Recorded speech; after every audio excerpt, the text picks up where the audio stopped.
good sink, established that early, went to the slider a little bit later in the game, and located it very, very well. And it took a lot to get us out on top of Greinke tonight, and that was all his doing.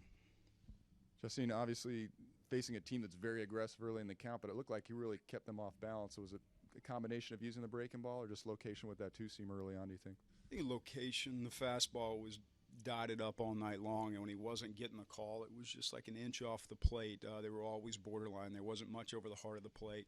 I did feel like on the flip side of things, like early on with Greinke, he gave us a number of fastballs middle of the plate, gave one to Will, gave one to Soley, gave one to Hunter. If you don't take advantage of those against a guy like that, he falls into that kind of groove, and then it's hard to get hits at that point in time. And he was great all night long. It's Erick's been grinding hard, so it's really good to see him get that swing. It was big for the whole club. Looked like a slider after a curveball that he got to. He said he was kind of peeking in right there. Just good anticipation on his part against Greinke, as many sliders that he saw. Yeah, I mean, he was locating that slider all night long, and Erick's had good history against Zach. He's had good numbers against him throughout his career. He's seen him, I think, more than anybody else on our club seen him. And first few at bats, Zach was kind of having his way with him. He was burying stuff in the dirt and was chasing. Pretty much everybody across the board was chasing. So that was a big swing for us.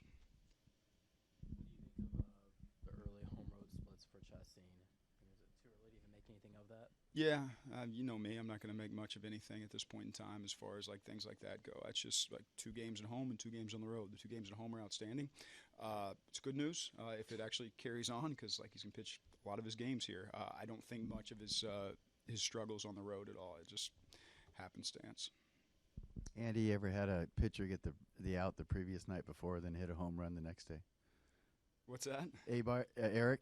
Oh, yeah, it didn't even register with me right there. Yeah, he was our closer yesterday, and that's a bloodbath. But it's we're excited for him because he's putting in the work. You see him in the cage, you see him out on days off doing agility work, and the numbers aren't there right now at all. But you also still see the smile on his face. You still see him out there competing every at bat. You still see him picking guys up. So it's good for our young guys to see that type of maturity on the field. Phillies is beating Greinke and Bumgarner here. Do you notice him maybe getting himself up for those big challenges against guys like that? It's another thing. Like, won't make much of the home road splits. Won't make much of the guy that's on the other side pitching. He pitched really well. I don't think Zach Greinke on the other side had much to do with it. But for me, like, that's who he is when he's at his best. He dots his fastball and then he expands with the slider, and he did that very, very well.